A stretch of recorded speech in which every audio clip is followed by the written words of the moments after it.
ये कार्य शक्ति और ऊर्जा, ठीक है। अब देखो अगर इस टॉपिक को थोड़ा देखें ना तो यहाँ से क्वेश्चन तो आता है, क्लियर बात है ना। 1 नंबर से लेके 2 नंबर के यहाँ से क्वेश्चन मिलते हैं, ठीक है। अब देखो यहाँ पे सबसे पहले कार्य, 3 चीज़ें हैं ध्यान रखना है यहाँ पे। एक तो है कार्य यानी वर्क, दूसरा क्या पावर, तीसरी क्या एनर्जी, है ना। अब देखो यहाँ से सबसे पहले देखते हैं हम कार्य को यानी कि देखते हैं किसको, वर्क को। तो इसको जो डिनोट करते हैं वो डिनोट करते हैं हम W से, ठीक है। तो अगर आपने पढ़ा होगा फॉर्मूला W बराबर F×T, ठीक है। W बराबर F×T यानी कि जो वर्क होता है, यानी कि जो कार्य होता है वो बल और विस्थापन, D यहाँ पर क्या है, विस्थापन, डिस्प्लेसमेंट है, ध्यान रखना क्या है, विस्थापन है। और F क्या है यहाँ पर है, बल है। जो कार्य जो होता है वो बल और विस्थापन के गुणनफल का परिणाम होता है। यानी कि किसी वस्तु पे अगर जैसे मान चलो ये कोई एक, अगर मैं अगर एक कोई ऐसी चीज़ ले लूँ, ठीक है।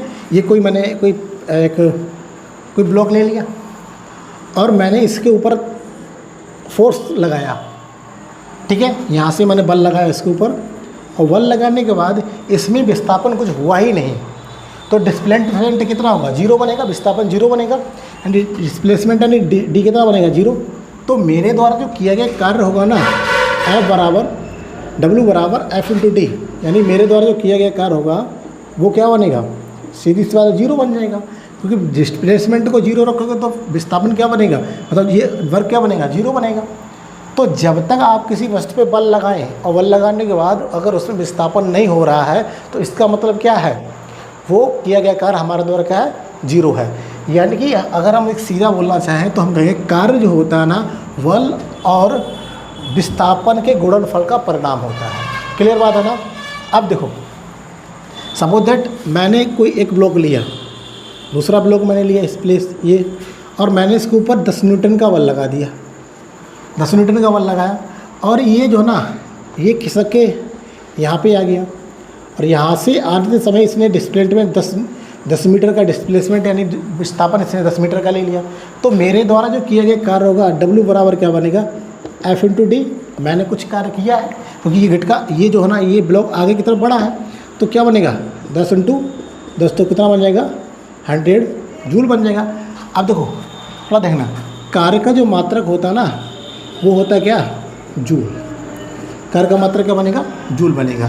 क्लियर बात है ना। तो पहले कार्य को पहले आप लिखो, फिर मैं बोलता हूँ, फिर उससे लिखो।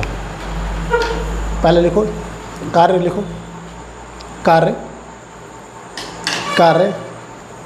बल व विस्थापन का, कार्य बल व विस्थापन का, कार्य बल व विस्थापन का, कार्य बल व विस्थापन का गुणनफल का परिणाम होता है। कार्य बल व विस्थापन के गुणनफल का परिमाण होता है।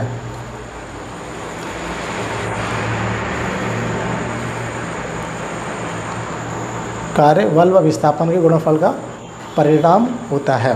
फिर आगे लिखो अगला पॉइंट, कार्य का ऐसा ही मात्रक जूल होता है। कार्य का ऐसा ही मात्रक जूल होता है। कार्य का ऐसा ही मात्रक जूल होता है। अब देखो कार्य का ऐसा ही मात्रक जूल हो गया। अगर हमको 1 जूल निकालना है, 1 जूल, तो 1 जूल देखना ध्यान से, 1 जूल बराबर क्या निकलेगा, ये देखो W बराबर F×T, W बराबर F×T। F का मतलब क्या है, न्यूटन, बल का मात्रा क्या है, न्यूटन, और डिस्टेंस का मात्रा क्या बनेगा, मीटर।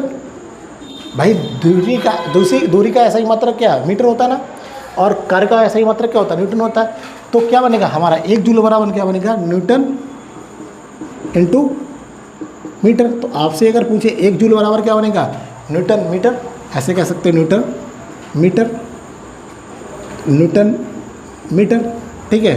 ये जूल, 1 जूल बराबर हो गया, याद रखना 1 जूल बराबर हो गया, ठीक है। फिर आगे ये लिख लो, उसके बाद आगे लिखो। तो कार्य का ऐसा ही मात्रक क्या है, जूल है। फिर आगे लिखो,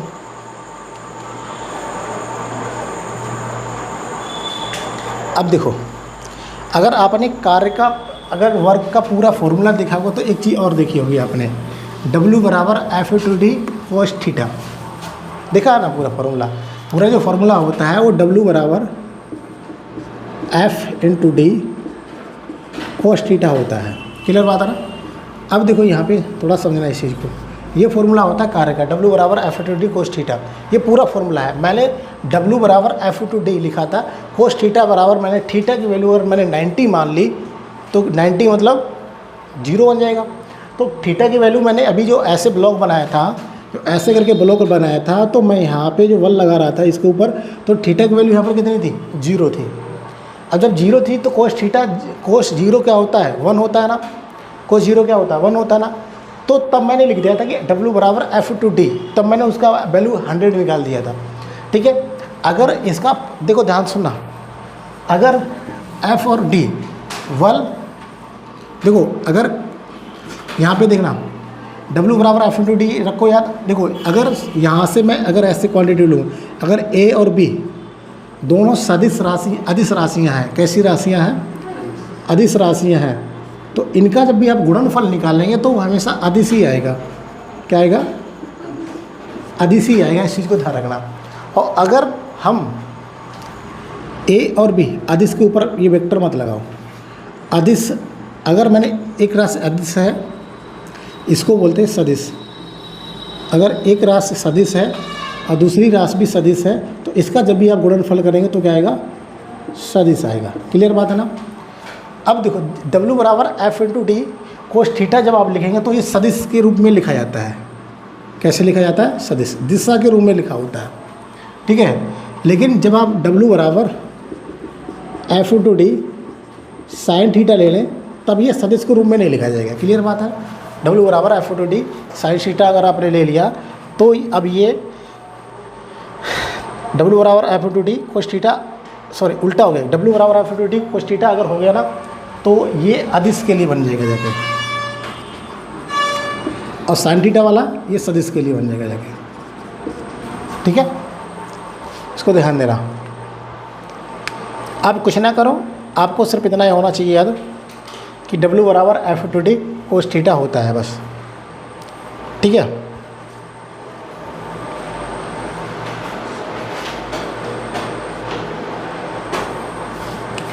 ठीक है।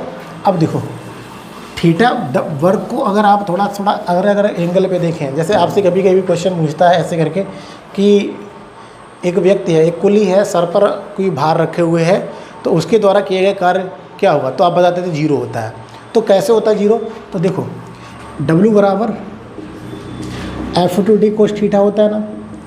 अगर cos थीटा को थोड़ा देखें, थीटा को अगर हम चेंज करते रहें, जैसे हम एक बार थीटा की वैल्यू अगर हम 0 ले लें तो क्या बनेगा? देखो जो वर्क बनेगा वो थीटा बराबर अगर 1, थीटा 0 का मतलब क्या बनेगा?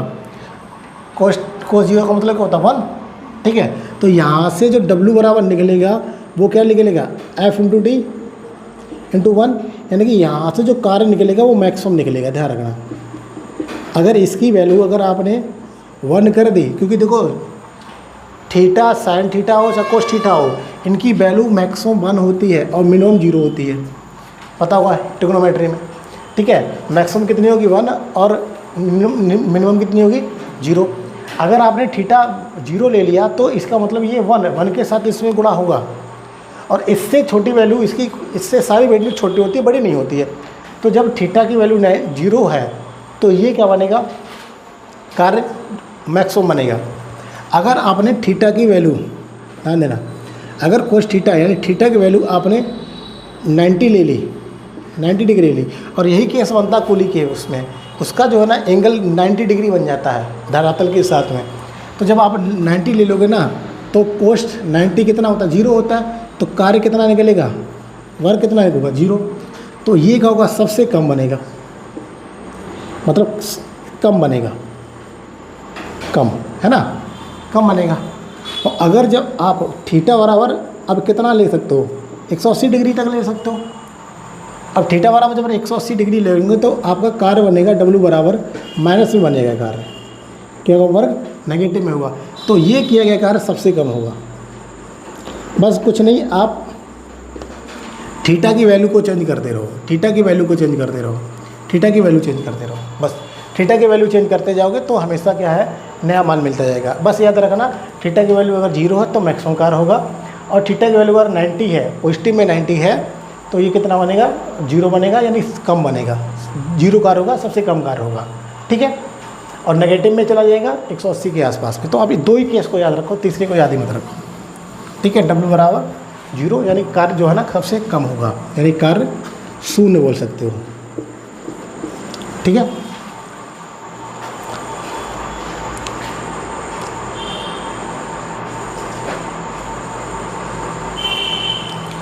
जैसे इसको लिख लो, फिर अगला एक क्वेश्चन लिखो, इस पे बेस्ट समझ में आएगा।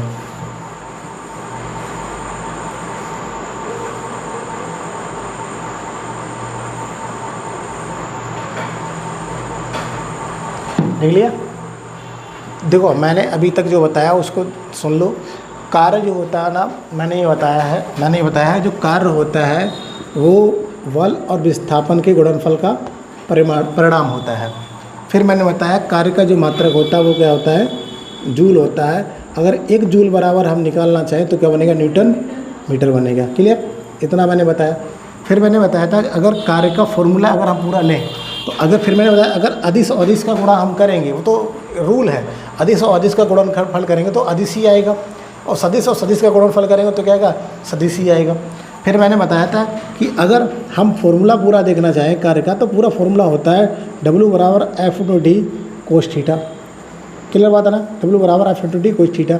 अब थीटा की वैल्यू आप चेंज करते चले जाएंगे तो क्या होगा, कार्य भी चेंज होता चला जाएगा।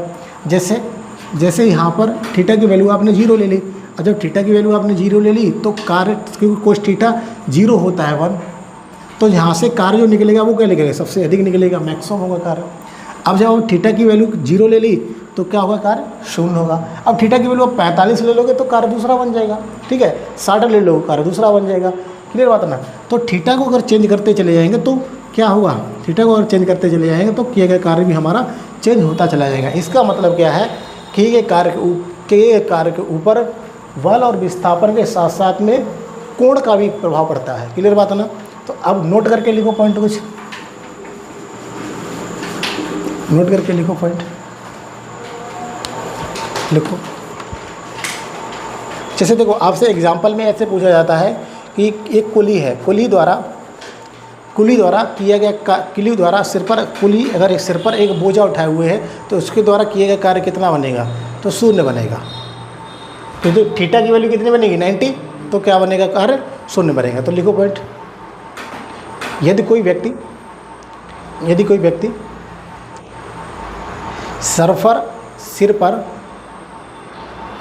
सिर पर कोई बोझा उठाए हुए है तो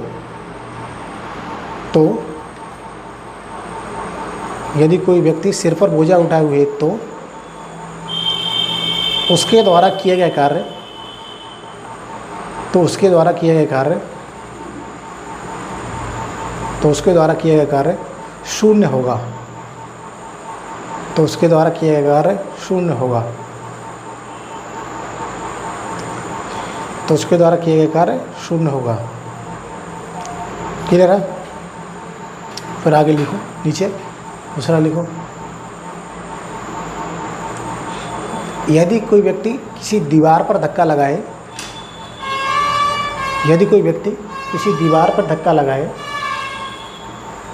तो उसके द्वारा किया गया कार्य, यदि कोई व्यक्ति किसी दीवार पर धक्का लगाए तो उसके द्वारा किया गया कार्य, 0 होगा। 0 होगा। तीसरा नोट लिखो। कार्य पर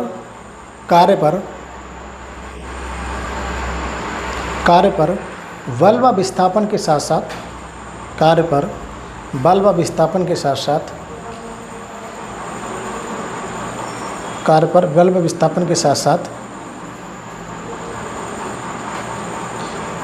कोण का भी प्रभाव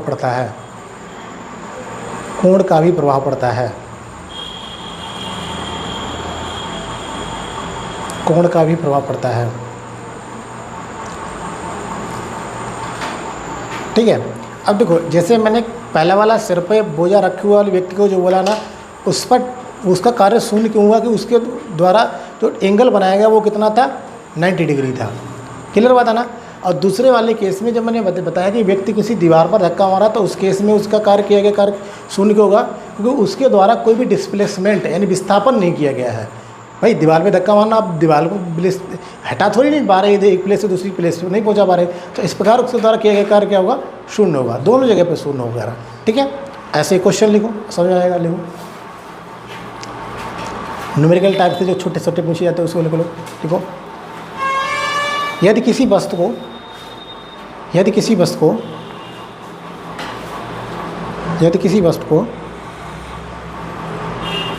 45 डिग्री कोण पर 15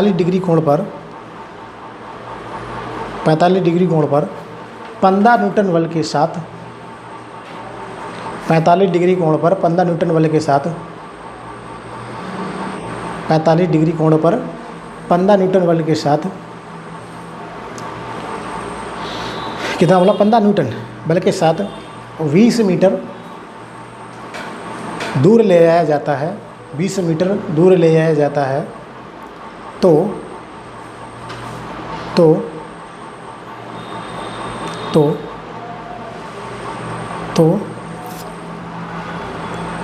किया गया कार्य ज्ञात करें।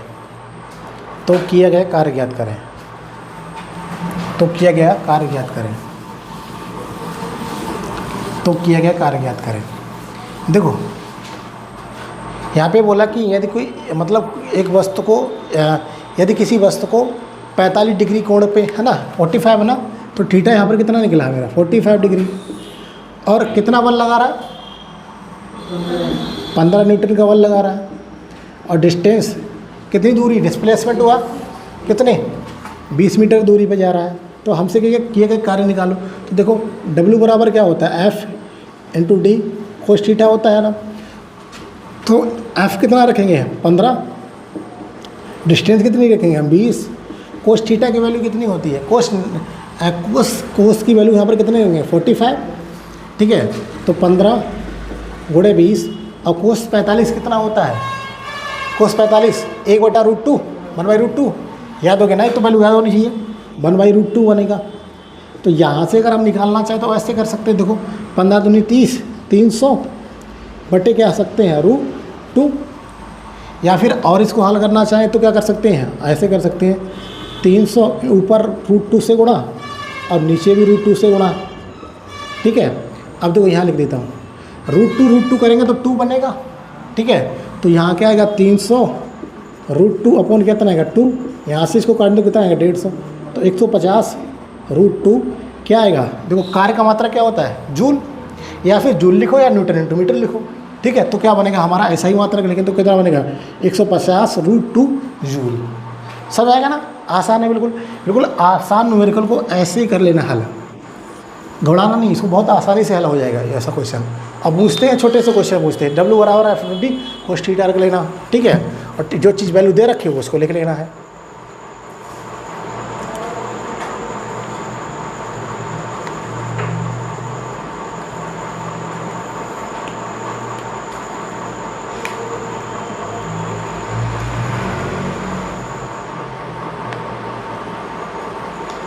ठीक है,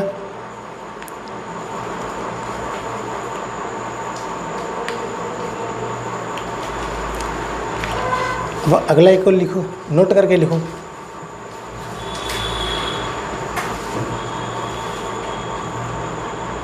लिखो ऐसे लिखो, व्यक्तिगत में देखो हर जगह पे टेस्ट किया जाता है ये सारी चीज़ें। अब तो ये जो है ना कार्य जो हो रहा था, ये तो एक लीनियर वे में हो रहा था। जैसे मैं इसको ऐसे लिया था, ऐसे है ना, तो ये एक प्लेस ऐसे मान लो, तो यहाँ से इस वस्तु को उसने कितना 45 पॉइंट दिया था ना, तो 45 एंगल के साथ ऐसे करके यहाँ से लेके गया, खींच के ले गया वो आगे की तरफ, फिर यहाँ पर पहुँचाया 45 डिग्री के साथ ऐसे आगे की तरफ ले गया, तो ये यहाँ पर हो गया। लेकिन यहाँ पर कहीं व्यक्तिगत वाला आता, कभी कभी मतलब व्यक्तिगत वाले पूछते, तो आपको वृत्तिगत में थोड़ा देखना पड़ेगा। तो लिखो वृत्तिगत में विस्थापन व वृत्तिगत में विस्थापन व वेग की दिशा समान होती है। वृत्तिगत में विस्थापन व वेग की दिशा समान होती है। विस्थापन व वेग की दिशा समान होती है। अब देखो कुछ समय पहले मैंने बताया था इस तरह से, जैसे मान चलो ये कोई इसका सेंटर है, ठीक है, और कोई यहाँ पर कोई अड़ या कोई भी चीज़ वस्तु हमारी तरफ ऐसे चक्कर लगा रही है। अब देखो तो मैंने बताया इसके द्वारा जो वेग जो होगा वो v होगा और विस्थापन क्या होगा d होगा। तो मैंने ये बताया वेग व विस्थापन दोनों की दिशा क्या होती है, समान होती है। कब? वृत्तिगत में। तो यहाँ से इसके साथ जो एंगल बनेगा, ये जो एंगल बनेगा ये तो थीटा होएगा। क्लियर बात है ना। तो ये देखो अंदर की तरफ FC याद होगा, अभिकेंद्री बल अपकेंद्री बल लग रहा था। तो आपको सिर्फ इतना ध्यान रखना है कि वेग व्यक्तिगत में वेग व विस्थापन की दिशा क्या होती है, समान होती है। तो वेग व विस्थापन की दिशा समान होगी ना, तो W बराबर कार्य बराबर क्या बनेगा, F into d cos theta बन जाएगा। ठीक है भाई, F into d cos theta बन जाएगा। तो यहाँ से फिर वही चीज़ है सारी कि अगर थीटा की वैल्यू आप 0 रख लेते हैं तो कार्य कैसा होगा, मैक्सिमम होगा। तो W बराबर क्या बनेगा, मैक्सिमम बनेगा, है ना। और थीटा बराबर आप 90 डिग्री रख देते हैं इसी में है ना, तो W बराबर क्या बनेगा, मिनिमम बनेगा। ठीक है, तो इन सब चीज़ों को आप नोट करके ऐसे ही लिख लो, मैं बता देता हूँ। तो मैंने बताया वृत्तिगत में वेग व विस्थापन की दिशा क्या होती है, समान होती है। फिर अब इस चित्र को आप बना लो पहले, फिर मैं लिखवा देता हूँ चीज़ों को।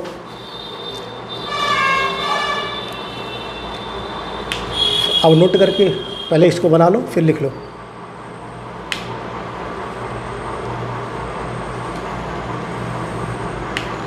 लिखो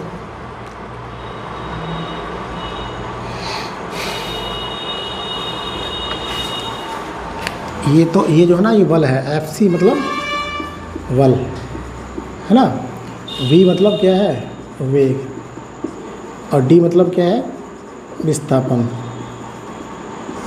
ठीक, अब आप इसको लिख ले, फिर मैं बताता हूँ क्या करना है। देखो तो वेग के साथ देखो, ध्यान देना, एक परिणाम, एक रिजल्टेंट बताता हूँ। देखो ये बताना, ये यहाँ से यहाँ तक वेग के साथ में डिस्प्लेसमेंट के साथ में बल का जो कोण है वो क्या बन रहा है, 90 डिग्री बन रहा है ना, 90 डिग्री बन रहा है। तो मैं अगर ऐसे कहूँ वृत्तिगत में बल द्वारा किया गया कार्य हमेशा शून्य होता है, तो गलत है क्या भाई? वृत्तिगत में बल द्वारा किया गया कार्य हमेशा शून्य होता है। कैसे? अगर ये ऐसी पोजीशन है, अगर ऐसी पोजीशन आ जाती है कि यहाँ पर कोई है तो ये ऐसे है, तो अगेन इसकी दिशा ये होगी और ये बल की दिशा यहाँ पर ये वाली होगी, तो फिर से 90 डिग्री बनेगा। हर जगह पे 90 बनता है हमेशा। तो पहले चीज़ लिखो, पहला पॉइंट आप नोट करके लिखो, नोट करके लिखो। वृत्तिगत में बल के द्वारा किया गया कार्य, वृत्तिगत में बल के द्वारा किया गया कार्य, वृत्तिगत में बल के द्वारा किया गया कार्य हमेशा शून्य होता है। वृत्तिगत में बल के द्वारा किए गए कार्य, व्यक्तिगत में बल के द्वारा किए गए कार्य हमेशा शून्य होता है ना। क्योंकि थीटा जो है ना, बल और वेग और विस्थापन के मध्य थीटा क्या बनता है, 90 डिग्री बनता है। फिर आगे लिखो, बल व विस्थापन के मध्य कोण, बल व विस्थापन के मध्य कोण 90 डिग्री हो तो, बल व विस्थापन के मध्य कोण 90 डिग्री हो तो कार्य शून्य होगा।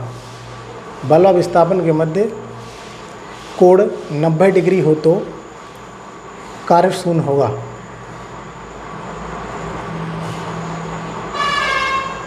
ठीक है,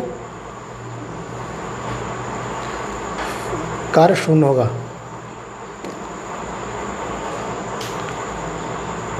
ठीक है, ये बात बाकी। तो दूसरा आप जानते हो, अगर मध्य कोण 90 डिग्री है, 0 डिग्री है, तो अधिकतम हो जाएगा, ये मैंने रिजल्ट लिख दिए। 0 डिग्री होगा तो मैक्सिमम हो जाएगा, 90 डिग्री है तो मिनिमम हो जाएगा, है ना। 180 डिग्री हो जाएगा तो ऋणात्मक चला जाएगा, ठीक है। तो इतना याद रखना है आपको। अभी तो ये शुरू कर दिया मैंने, वर्क को मैंने थोड़ा समझा दिया, ठीक है। इतना रखो सफिशिएंट है, ठीक है। कल इससे आगे कराऊंगा मैं। बंद कर लो।